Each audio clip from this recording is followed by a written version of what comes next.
candidates trying to make the debate stage themselves. Now, one of them is former Arkansas governor turned presidential candidate Asa Hutchinson.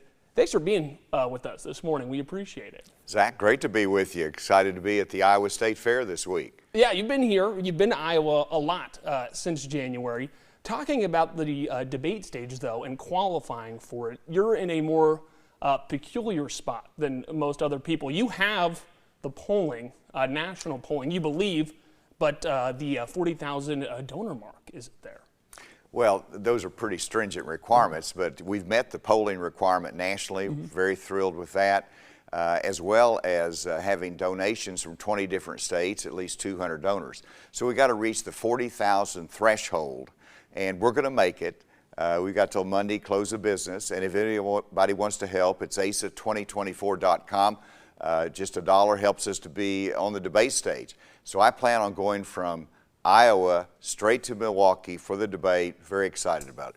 And usually the polling is the more difficult thing to get, so you feel pretty confident then you're going to reach the 40,000 donor threshold with that polling that you've already had. Yeah, and part of the challenge is I come from a smaller state. We had 3,000 donors when I won with 65% of the vote in Arkansas for governor. And then, you know, I didn't have $10 million to put in there to, you know, pay for gift cards and things like that. So we're getting it there, though. We're doing it sort of the old-fashioned way. We want to talk about the former president here really quick.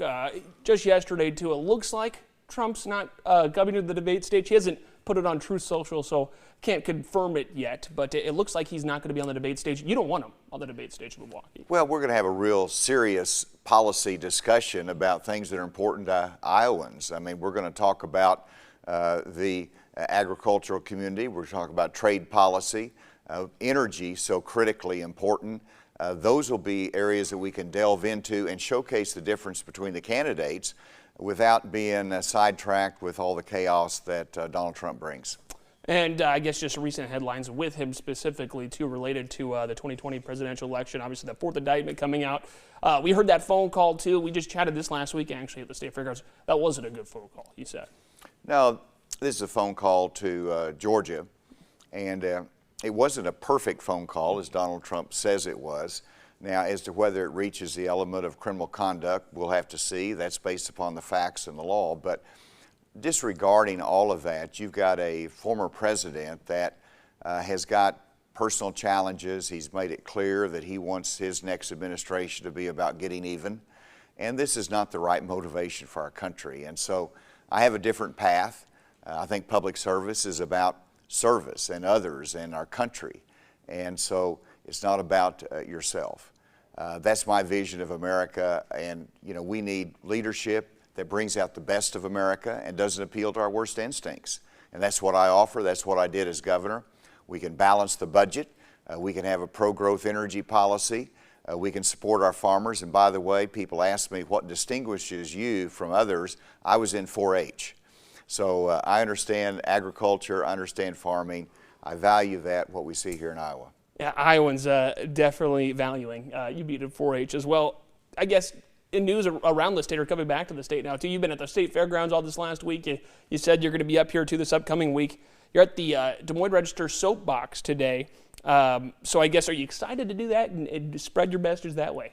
Well, first of all, we were interviewed by Governor Reynolds at her Fairside chats. Yep. Went wonderful. I love Governor Reynolds, how she does that. Yes, today we'll be on the soapbox. I'm excited about being there, actually. It's 4:30 today. Come by, and you'll be able to ask questions, and I'll be able to make my case to you. And you have the GOP tent today you were sharing with me as well. That's right. So this is really our day at the fair. So we're going to be hosting my team, the GOP booth at the exhibit hall.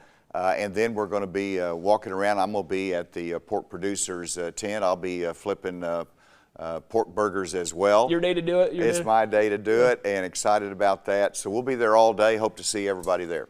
What have Iowans communicated with you, I guess, over the last, since January, since you announced your run, since you've been coming to the state? What have they been sharing with you about the current state of the country, and what's top of mind for them? You know, I ask that question whenever I visit with somebody, and it's inflation. It is the economy that they're worried about. When you look at our farmers, their revenue stream is about the same, but the cost of the goods are going up, or the cost of the input cost, and the inflation is hurting them. But it's also the family that goes to the grocery store. Though inflationary costs are baked in, so that's what's concerned about them, and then the uncertainty about the future.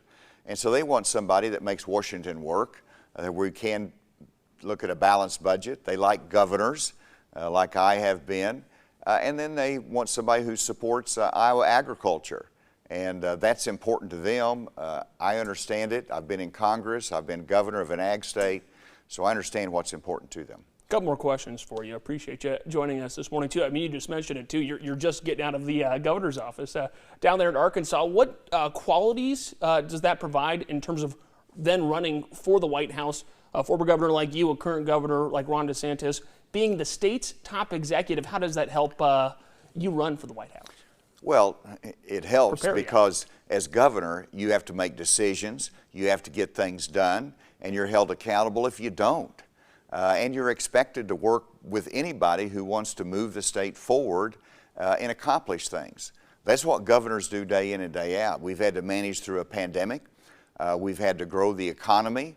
We've had to make sure in Arkansas we lowered taxes from 7% to 4.9%. I left a $2 billion surplus when we started with zero. That's good management, and that's what people look at that record and say, that's the kind of leadership that we need in Washington. Last question, asking this to all the candidates too. 30 seconds, give your pitch to Iowa voters, our viewers right now, of why you're the man for the job. Well, first of all, experience, been head of the DEA. It has been, I was charged of border security during the Bush administration. I've been a federal prosecutor and a governor. Nobody has that level of depth of experience at the federal and state level, and I have an optimistic view of America. And if you want to see hope for this country, you come to Iowa and you see hope and confidence in our future. All right, Mr. Governor, I think you were the first candidate that hit the 30-second threshold. So we appreciate that. There's got to be some points there. But Asa Hutchinson, Republican presidential candidate, thanks for joining us this morning. We appreciate it. Great to be with you. Thanks for the opportunity. All right, hey, we'll be right back with more news right after the break.